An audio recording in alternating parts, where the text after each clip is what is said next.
हिंदी व्याकरण को आगे बढ़ाते हुए हम आज व्यंजनों का वर्गीकरण पढ़ रहे हैं और व्यंजनों के वर्गीकरण में हमने उच्चारण स्थान के आधार पर पढ़ रहे हैं।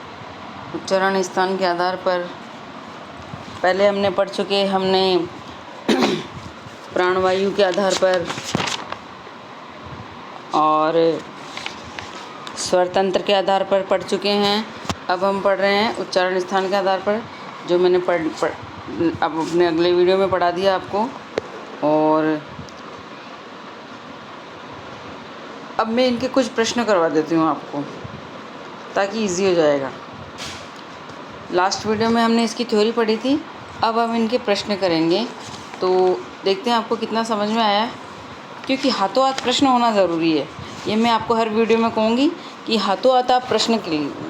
उससे पहले मैं एक नियम है, मैं आपको लिखा देती हूँ कि अगर किसी परीक्षा में ऐसा कोई सवाल आए जिसका उत्तर 1 से लेकर 6 तक, ठीक है ना, 1 से लेकर 6 तक, जो मैंने ऊपर आपको बताए थे, कंठे ताले, है ना, मूर्धन्य, कंठे ताले, मूर्धन्य, दंते, ये सारे पढ़ाए थे। वो 8 पढ़ाए थे ना अभी, कत्तामा देव देवता, है ना। अब उसमें से 1 से 6 में अगर कोई भी परीक्षा में आपसे 1 से 6 में तक में आए और 1 से 8 में भी आए, भाई ऐसा कोई सवाल आए जिसका उत्तर क्रमांक 1 से 6 और 1 से 8 में भी आए, तो हमें 1 से 6 के अनुसार आए हुए उत्तर को सही मानना है, क्योंकि 1 से 6 तक जो संख्या है वह संस्कृत से लिया गया है और वही सर्वमान्य है। और वो 1 से 6 और 1 से 8 के क्रमांक कौन से हैं, ये देख लीजिए, एक बार फिर से देख लीजिए। ये कंठे, तालव्य, मूर्धन्य, दंत्य, 5वें नंबर पर ओष्ठ और 6ठे नंबर पर दंतोष्ठ, ठीक है। तो यहाँ तक तो आ गया ना। कोई भी सवाल आपसे, अगर किसी प्रश्न कोई सवाल आया आपसे परीक्षा में और वह 1 से 6 ऑप्शन में 1 से 6 भी हो और 7वां 8वां भी ऑप्शन में हो, यानी 1 से 6 तक भी हो और 1 से 8 तक भी हो, 7 8 भी हो, तो आपको उत्तर किस में से देना है, 1 से 6 तक में देना है। यानी कंठे, ताले, मूर्धन्य, दंते और ओष्ठ्य और दंतोष्ठ्य, ये तो हो गए 1 से 6, और 7वां हो गया वर्तस्य और 8वां हो गया तालुव्रस्य। तो संस्कृत के अकॉर्डिंग सर्वमान्य उत्तर दंतोष्ठ्य तक, अगर किसी भी ऑप्शन में सवाल आ जाता है तो दंतोष्ठ्य तक सही आता है। अब और इसी के अकॉर्डिंग मैं ये प्रश्न लेके आई हूँ, और ये आप नोट लिख लेना। ये नोट है तो पॉज करके आप इसको, ये ऊपर दे रखा है मैंने, यहाँ देखिए मैंने लिख दिया है। एक बार और पढ़े, 2 3 3 बार पढ़े, और इसी के अकॉर्डिंग मैं आपकी ये प्रश्न लाई हूँ, समझना ध्यान से। निम्नलिखित में से लय ध्वनि है, ठीक है, लय ध्वनि है, तालव्य है, मूर्धन्य है, वृत्स्य है या दंत्य है, कौन सी आएगी? तो देखिए, तालव्य, मूर्धन्य, वृत्स्य और दंत्य। एक बार फिर से पॉज करके देख सकते हैं आप, मैंने कहाँ क्या बताया है। तो लय ध्वनि क्या है, देखो लय ध्वनि है, तालव्य है लय ध्वनि, पहले देखना, मूर्धन्य है लय ध्वनि, दंत्य है लय ध्वनि। देखो लय ध्वनि तालव्य नहीं है ना, मूर्धन्य नहीं है,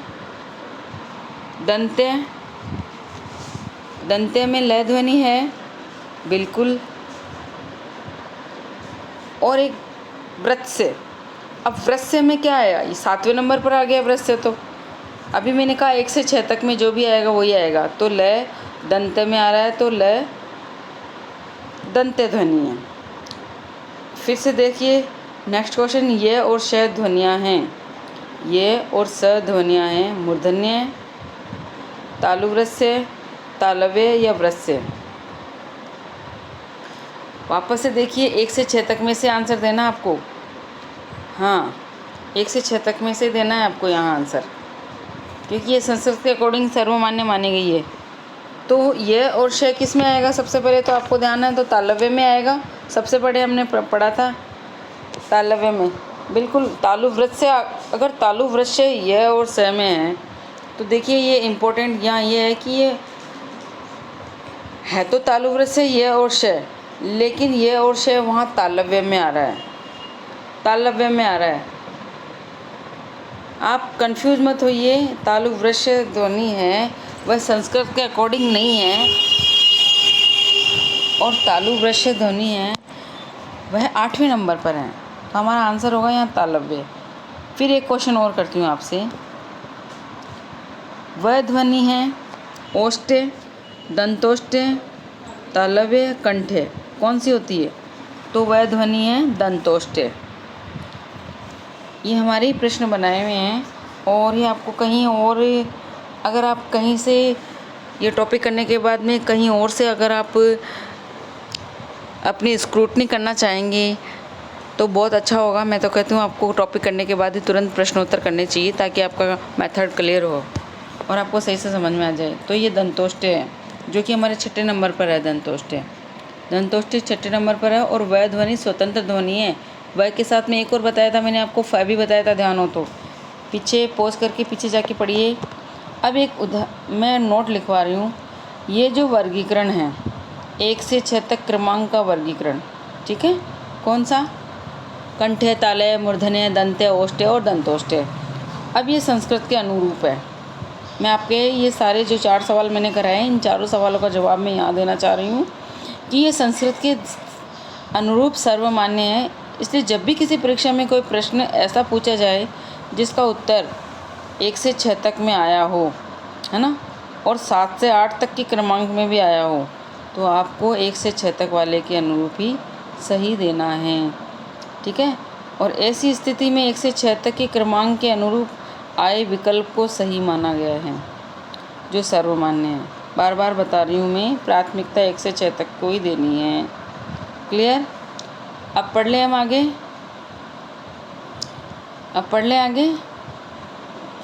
श्वास अवरोध के कारण, जो आपका चौथा बचा है, वर्गीकरण के आधार पर, व्यंजनों के वर्गीकरण के आधार पर श्वास अवरोध के स्थान पर 8 प्रकार हैं।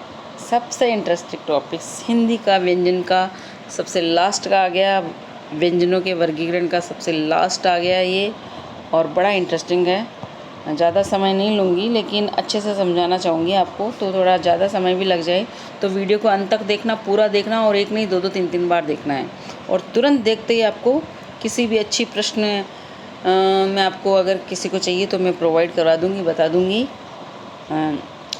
भोलानाथ तिवारी जी की भी है, रामचंद्र तिवारी जी की भी है, और ऑथेंटिक बुक जिसमें IBSN का साइन हो, है ना, ऑथेंटिक बुक होती है, IBSN का साइन हो, और या किसी अच्छे राइटर की बुक हो जिसके प्रश्नोत्तर दिए हुए वो करें आप, या जो आजकल 9वीं से 12वीं तक चलती है उनमें से भी आते हैं, ठीक है।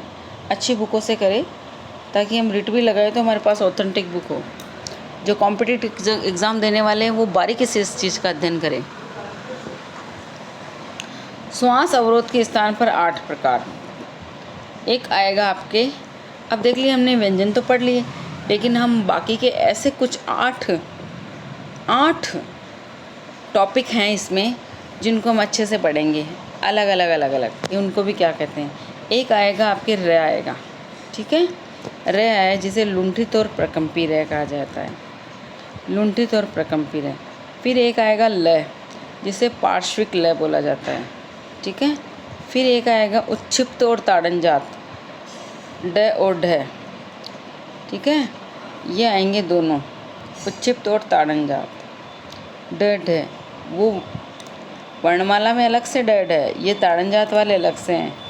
जिन्होंने हमने जिनको ये आगत वाले नवीन ध्वनियाँ, जिन हमने पहली क्लास में पढ़ा था ना, नवीन ध्वनियाँ, ये वही हैं। हाँ, और इनकी एक खास बात है जो मैं आगे पढ़ाऊँगी, आप कंटिन्यू बने रहें। नासिक के हैं, पाँचों के पाँचों, जो 5वां वर्ण है अपने क से लेकर म तक, जो हिंदी में स्पर्श व्यंजन है उनमें जो 5वां वर्ण है, व्यंजन है, य य ण न म, यमगणनम। क्या बोलते हैं हम इनको? यमगणनम। और फिर आएगा स्पर्शी, कचट तप, नहीं च नहीं आएगा इसमें, यही गलती करते हैं आप। एक तो आता है स्पर्श और एक आता है स्पर्शी। तो ये क ट तप, च खा गए हम इसमें से। क्यों? क्योंकि च जो आएगा वो स्पर्श संघर्षी है। च छ ज ये 4 आएंगे, ये स्पर्श संघर्षी आएंगे। ये भी एक बड़ा पेचीदा है, बता दूंगी मैं अभी आपको। और फिर संघर्षी है स श स है, और अर्ध स्वर है ये व, जो संधि स्वर है। अब यहाँ पर एक बार देखना, आप बोलेंगे मैडम आपने स्पर्श वाले कितनी बार करा दिए। देखो, अगर आपसे पूछा जाए, ध्यान से देखना, अगर आपसे पूछा जाए स्पर्श व्यंजन कितने होते हैं तो 25 होंगे। स्पर्श, ठीक है ना, स्पर्श व्यंजन तो कितने होंगे 25। और अगर यही पूछा जाए स्पर्शी व्यंजन कितने होते हैं, ध्यान दो आप, ये तो है स्पर्श और ये स्पर्शी। तो स्पर्शी में अपन च वाली लाइन नहीं लिखेंगे, 25 में से अपन गायब कर देंगे। हाँ, केवल ये 4 ही आएंगे आपके, 4 वर्ग ही आएंगे इसमें, 4 वर्ग, केवल 4 वर्ग, उसमें च नहीं आएगा, इसलिए ये 16 ही रह जाएंगे। अच्छा, स्पर्श में भी आपको पता है ये 16 क्यों हैं? क्योंकि हमने इनमें नासिके को काउंट नहीं किया है। बिल्कुल 4 ही आएंगे, 4 चौक 16 ही रहेंगे। ये 4 ही वर्ण रहेंगे। ये अभी आगे आप और डिस्क्रिप्शन में बता दिया जाएगा। फिर स्पर्श संघर्षी आ जाएंगे। स्पर्श संघर्षी कौन कौन से हैं? जो च वाली लाइन छूटी है वो यहाँ आ जाएगी।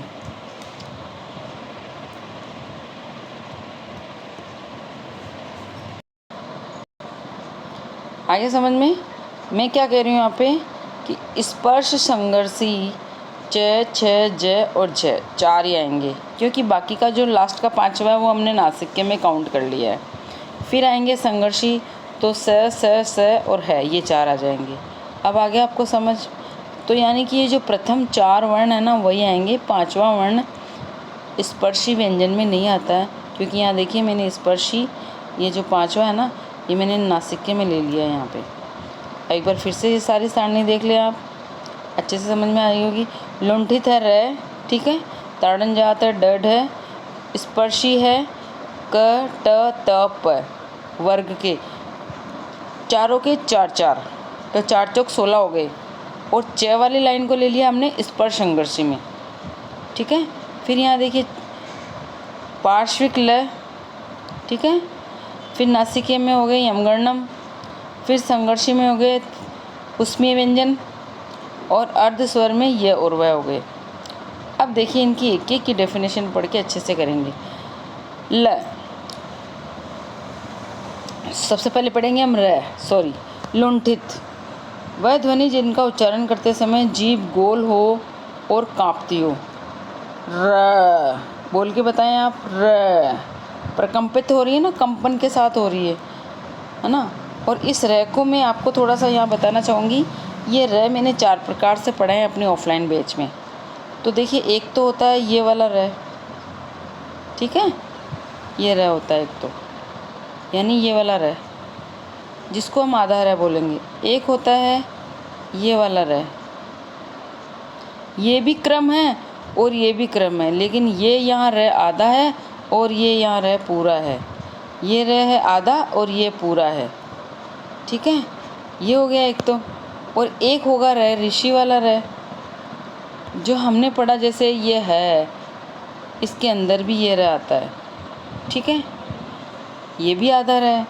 और एक आप बोलते हो ना ट्रम, ये तो यहाँ पर ये ध्यान देने वाली, थोड़ा सा मैं इसको अलग से बताना चाहूँगी। ये जैसे ये है तो कई बार ये और ये ऐसे लिखा जाता है ना। ये ट्रम बोलते हैं ना, ट्रम, ट्रक, ये हो गया ट्रक। अब ये लिखने में ये तरीका गलत है और ये तरीका सही है। भाई ट्रक लिखो या ट्रम लिखो, ये ट्रक लिख दिया मैंने, क्यों? क्योंकि ये जो है र है, अब आप क्या करते हैं, इसमें र कौन सा है इन दोनों में से? मैं पूछूं र कौन सा है, ये वाला है या ये वाला है? कौन सा र है? कुछ मैं समझाने की कोशिश करती हूँ। लिखते लिखते कई बार सब लोग जल्दीबाजी में ऐसे लिख देते, ये गलत है और सही तरीका ये वाला है। अब यहाँ मैं ये आपको ये बताना चाहूँगी कि ये जो इधर वाला है ना हलंत, ये तो इधर वाला हलंत है और ये है र, ये वाला र है, ये पूरा र है। तो इस प्रकार से मैंने आपको कितने र बता दिए? मैंने आपको 4 र बताए हैं। र में भी कौन से हैं? ये र के 4 प्रकार हैं।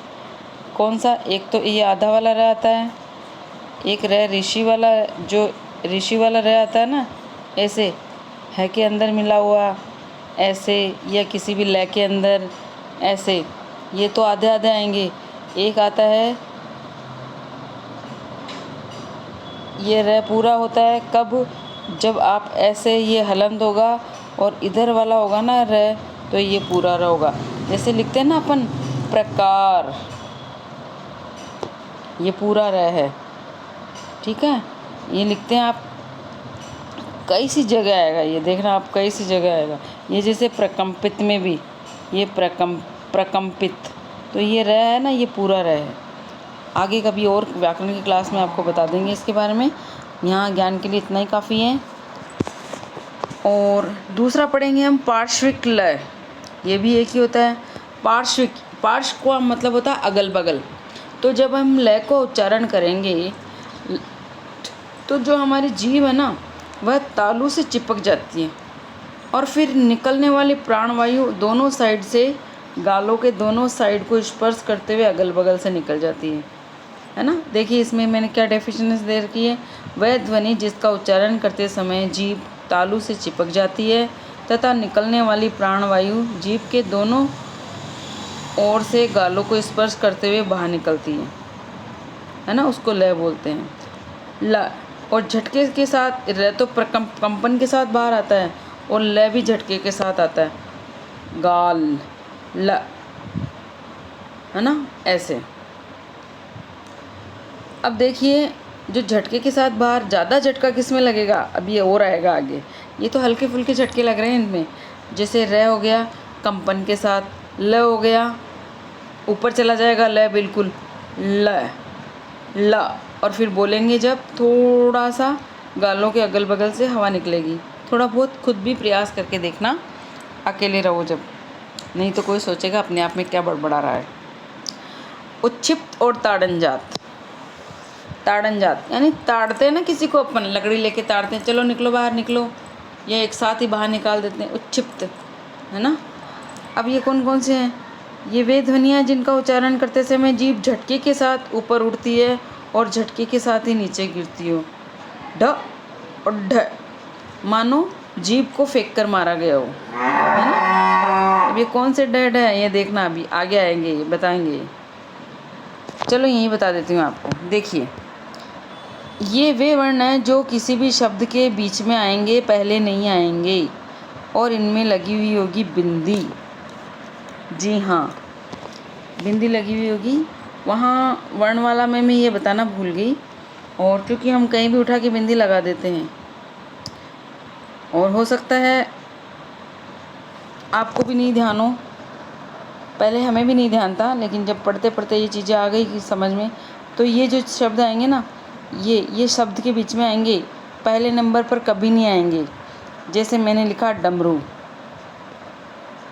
डमक, डमक या डमरू, कुछ भी लिखा, तो ये इसमें बिंदी नहीं लगेगी। ढक्कन, यहाँ बिंदी नहीं लगेगी, ठीक है ना। अब ये कब लगेगी? देखिए अगर मैं लिखूँ ढोलक तो भी नहीं लगेगी, डमरू लिखूँ तो भी नहीं लगेगी। तो ये कौन से हैं? ये व्यंजनमाला वाले हैं, ट ठ ड ढ वाले हैं। अगर मैंने वहाँ गलती से बिंदी लगा गई हो तो आप ध्यान रख लेना, क्योंकि ये शब्द हैं ये बीच में आएंगे। जैसे पहाड़ तीसरे नंबर पर आ जाएगा या दूसरे नंबर पर आ जाएगा, इसकी शुरुआत पहले नंबर से नहीं होगी, ये ध्यान रखना आप। उच्छित और ताड़न जात को पहचानने की यही है कि यह शब्द के शुरुआत में नहीं आएंगे, बीच में आ जाएंगे या बाद में आ जाएंगे, पहले दूसरे चौथे नंबर पर कभी भी आ जाएंगे, लेकिन इन शब्दों से शब्द की शुरुआत नहीं होगी, ये ध्यान रखें आप। जैसे ये खुद ताड़न जात लिखा हुआ है, तो ताड़न जात में भी यहाँ बिंदी लगी हुई है, ध्यान रखें आप, ठीक है। ये चीज़ है, समझाने वाली बात यहाँ पर ये है। अब एक शब्द लिख रही हूँ लू, ड़ क न। अब यहाँ बिंदी आएगी कि नहीं आएगी? बिल्कुल बिंदी आएगी, ये लुढ़कना में बिंदी आएगी। आ गया ना अपने आप ही, बिल्कुल पढ़ते पढ़ते अच्छे से हो जाती है सारी चीज़ें, टेंशन लेने की ज़रूरत नहीं है। तो इन शब्दों के नीचे बिंदी रहेगी, इन वर्णों के नीचे बिंदी रहेगी, ये ध्यान रखें। और हमेशा ये शब्द के बीच में आएंगे। आगे देखिए नासिक्य। नासिक्य हैं, 5वां लेटर है यमगणनम। वे ध्वनियाँ जिनका उच्चारण करते समय प्राणवायु केवल नाक से बाहर निकलती हो। समझ में आ जाएगा ये काफ़ी इतना ही। फिर है स्पर्शी। वे ध्वनियाँ जिनका उच्चारण करते समय दो अवयव आपस में टकराते हो परस्पर, जैसे क च ट त प, ये टकराते हैं आपस में।